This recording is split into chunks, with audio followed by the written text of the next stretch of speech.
इस लड़की ने चाय में जहर डालकर अपने 11 महीने के भतीजे सहित परिवार के 7 लोगों को मौत की नींद सुला दिया था। एक प्यार के चक्कर में 7 लोगों का कत्ल कर बैठी ये लड़की। हालांकि ना प्यार मिला ना शादी। भारत में दुनिया भर से हमारे पास केसेस ऐसे आते हैं जो बड़े हैरानकुन कर देने वाले होते हैं, लेकिन आज जो केस आया है वो प्यार पर बेस्ड है कि किस तरह एक लड़की ने प्यार के चक्कर में अपने पूरे परिवार को अपने आंखों के सामने मौत के घाट उतार दिया। आज का केस बड़ा ही इंटरेस्टिंग होने वाला है। इस केस में मेरे साथ अंत तक बने रहिएगा। मैं आपको पूरी कोशिश करूंगा इस केस के बारे में सब कुछ ठीक ठीक बताने की। तो बढ़ते हैं हमारे केस की तरफ। ये घटना है लगभग अप्रैल 2008 की। यूपी के बावनखेड़ में अमरोहा नामक गांव में एक शबनम नाम की लड़की रहती थी। शबनम के पिता शौकत एक कॉलेज में लेक्चरर थे। एक शबनम का एक भाई MBA किया हुआ था और एक भाई इंजीनियर था। शबनम ने भी हिस्ट्री और जियोग्राफी में 2 बार MA किया था। ये फैमिली काफ़ी ज़्यादा पढ़ी होने की वजह से पूरे गांव में इज्जत पाती थी, लेकिन किसी ने ये सोचा भी नहीं होगा कि इतनी पढ़ी लिखी ये शबनम एक प्यार के चक्कर में अपने पूरे परिवार को मौत के मुंह में ढकेल देगी। तो कहानी है हमारी इस तरह से। शबनम अपने पड़ोस में रहने वाले 5वीं फेल सलीम से प्यार करने लगी थी। पहले तो ये दोनों छुप छुप कर मिला करते थे, लेकिन धीरे धीरे शबनम के घर वालों को सलीम के बारे में पता चलने लगा था। जब शबनम ने सलीम से शादी करने के लिए अपने घर वालों से कहा तो शबनम के घर वालों ने सलीम से शादी करने के लिए मना कर दिया। आखिर वो मना क्यों नहीं करे। सलीम एक 5वीं फेल लड़का था जो अपनी लाइफ में कुछ नहीं करता था और शबनम एक पढ़ी लिखी लड़की थी। भला किसके माँ बाप अपने बच्चों के लिए बुरा सोचते हैं, लेकिन कहीं ना कहीं अपने माँ बाप की बात शबनम को समझ में नहीं आई। शबनम के माँ बाप ने सलीम से मिलने के लिए शबनम को मना कर दिया था, लेकिन शबनम ने अपने माँ बाप के मना करने के बावजूद भी सलीम से मिलना बंद नहीं किया। वो चोरी छुपे सलीम से मिला करती थी। एक दिन तो ऐसा हुआ जिसने सबके होश उड़ा दिए। एक दिन शबनम को मालूम हुआ कि वो प्रेग्नेंट है, जिसके बाद शबनम काफ़ी परेशान हो जाती है और शबनम अपने माँ बाप से एक बार फिर शादी के लिए कहती है, लेकिन माँ बाप ने फिर दोबारा शबनम से शादी के लिए मना कर दिया। शबनम ने किसी को भी ये नहीं बताया कि वो प्रेग्नेंट है। अगर शायद वो बताती तो कुछ ना कुछ हल ज़रूर निकलता, लेकिन उसने इस बात को दबा लिया था और शबनम ने सलीम के साथ मिलकर एक ऐसा घिनौना खेल रचा जिसने पूरे परिवार को डुबो दिया। शबनम और सलीम ने प्लान बनाया कि इन सब घर वालों को रास्ते से ही हटा देते हैं। ना ये यहाँ पर होंगे, ना हमें शादी करने से रोकेंगे और हम इन्हें रास्ते से हटाकर आज़ादी से शादी कर लेंगे और अपनी ज़िंदगी गुजारेंगे। लेकिन शायद ये दोनों अपना अंजाम भूल चुके थे। अब वो रात आती है जिसका शबनम को और सलीम को बुरी तरह से इंतज़ार था।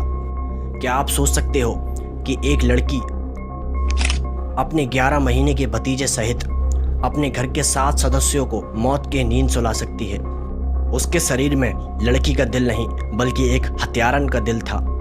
शबनम के दोनों भाई बाहर जा चुके थे तो शबनम ने उन्हें भी कॉल कर कर उन्हें घर बुला लिया। शबनम के भाई शबनम से बेहद प्यार करते थे, जिसकी वजह से उन्होंने शबनम की बात मान ली और वो कहीं नहीं गए और वो वापस लौटकर अपने घर आ गए। सब कुछ बहुत अच्छा चल रहा था। शबनम ने खाना बनाया और सब लोगों ने खाया। शबनम सब लोगों के लिए किचन में चाय बनाने गई। शबनम ने सलीम से कहीं से जहर भी मंगवा लिया था, तो उसने चाय में सबके लिए जहर मिला दिया। जैसे ही सब लोगों ने चाय पी तो सब लोगों की फौरन ही मौत हो गई। मौत होने के बाद शबनम ने सबसे पहले सलीम को कॉल किया और सलीम को घर बुलाया। सलीम जैसे ही घर आया तो सलीम के हाथों में एक कुल्हाड़ा भी था। सलीम ने सब लोगों को कुल्हाड़े से काट काट कर मार दिया था। क्योंकि उन्हें दर्शाना था कि ये सब किसी और ने किया है। वो दरिंदा शबनम के सामने उसके भाई, उसकी माँ, उसकी बहन, सब लोगों को कुल्हाड़ी से काटता रहा और वो हत्यारन खड़ी होकर ये तमाशा देखती रही। होश तो तब उड़े जब सलीम वहां से जा चुका था और सलीम ने उस कुल्हाड़े को किसी तालाब में फेंक दिया था।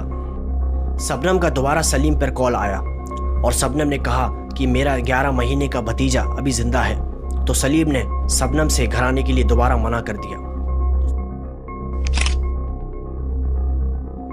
जिसके बाद शबनम ने अपनी 11 महीने के भतीजे को गला घोंटकर मार डाला। जब पड़ोसियों को ये सब आवाज आई तो जैसे ही पड़ोसी अंदर दाखिल हुए तो पड़ोसियों ने इतना खतरनाक मंजर देखा। पूरा घर खून से भरा हुआ है और 7 लाशें पड़ी हुई हैं और शबनम उन 7 लाशों के बीच में बैठी बैठी रोने का ढोंग रच रही है। सब लोगों ने उससे पूछा कि ये सब कैसे हुआ है, तो उसने कहा कि लुटेरा आया था, उसने सब कुछ लूट लिया और मैं बाथरूम में थी, मुझे छोड़ दिया और इन सबको मार डाला। जब केस दर्ज हुआ तो यूपी पुलिस ने खोजबीन चालू कर दी। पुलिस को शबनम पर शक तो शुरू से ही था, क्योंकि अगर लुटेरा होता तो वो 11 महीने के बच्चे से लुटेरे को क्या लेना था। अगर लुटेरा था भी तो आखिर शबनम कैसे बच गई। शबनम ने उन सबको मारने के बाद इतनी अच्छी एक्टिंग की जिसका कोई जवाब नहीं है। वो ऐसा दिखा रही थी कि उसको इन सब की मौत का बड़ा ही दुख है, लेकिन अंदर ही अंदर वो मुस्कुरा रही थी क्योंकि उसका बनाया हुआ खेल पूरा हो गया था। उस वक्त की मुख्यमंत्री मायावती शबनम के यहाँ पर आई और शबनम को 5 लाख रुपए का चेक दिया और वादा किया कि उसके परिवार वालों की हत्या करने वाले को कड़ी से कड़ी सजा दी जाएगी। हालांकि जब ना तो पोस्टमार्टम रिपोर्ट और ना ही फॉरेंसिक रिपोर्ट आई थी। दोस्तों, केस ने करवट तो तब बदली जब फॉरेंसिक रिपोर्ट सामने आई। उसमें पता चला कि इन सबको जहर देकर मारा गया है। शबनम पर शक तो शुरू से ही था, लेकिन धीरे धीरे पुलिस को अब पूरा यकीन होने लगा था कि इन सब के पीछे शबनम का ही हाथ है। पुलिस तहकीकात कर ही रही थी तो पुलिस के एक मुखबर ने सलीम के नाम से पुलिस को खबर की, तो पुलिस ने सलीम को धर दबोचा।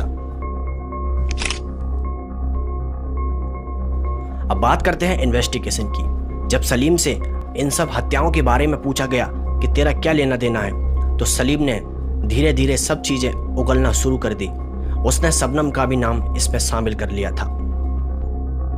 जब शबनम को पूछताछ के लिए बुलाया गया, पहले तो शबनम ने एक्टिंग रची, लेकिन धीरे धीरे शबनम ने भी सब कुछ उगलना शुरू कर दिया। उसने बताया कि उसके माँ बाप उसकी शादी नहीं करा रहे थे और वो प्रेग्नेंट हो चुकी थी, जिसकी वजह से उसे ये कदम उठाना पड़ा। आज मैं आपको बता दूं कि ये दोनों सलाखों के पीछे हैं और इन दोनों को उम्र कैद की सजा भी दे दी जा चुकी है कि इन दोनों को फांसी की सजा देने पर अभी विचार चल रहे हैं। तो इसके बारे में मैं कुछ नहीं कह सकता। तो देखा दोस्तों, बुरे लोगों का बुरा ही अंजाम होता है। ये दोनों ने इन सबको शादी करने के लिए मारा था, लेकिन आज ये दोनों एक दूसरे को भी देखने के लिए तरस रहे हैं। तो बस यहीं तक था आज का हमारा केस। उम्मीद करता हूँ कि आपको इस केस में बहुत सी चीज़ें समझ में आई होंगी।